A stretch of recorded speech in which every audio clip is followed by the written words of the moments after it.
فضا قرار دیا، جہاں اسلام کے تصور کو ایک بہترین انداز میں پیش کیا جائے گا، جہاں کی ابتدا گانے اور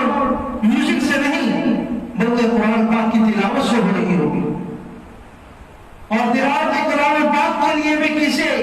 کامل شخص کو نہیں، آدھے گھر والے قاری صاحب کو لایا جائے گا، بچے کو لایا جائے گا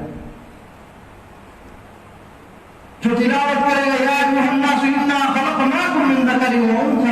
وجعلناکم شعوبا وقبائل لتعارفوا۔ اللہ رب العزت نے اگر ہمیں انسانوں کو بنایا ہے ایک مرد اور ایک عورت سے،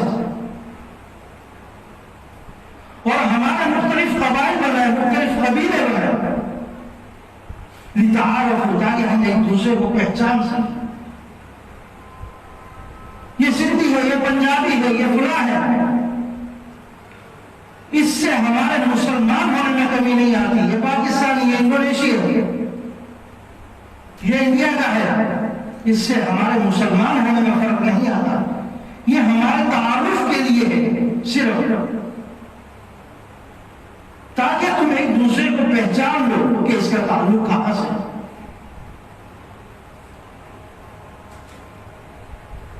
اللہ تعالیٰ نے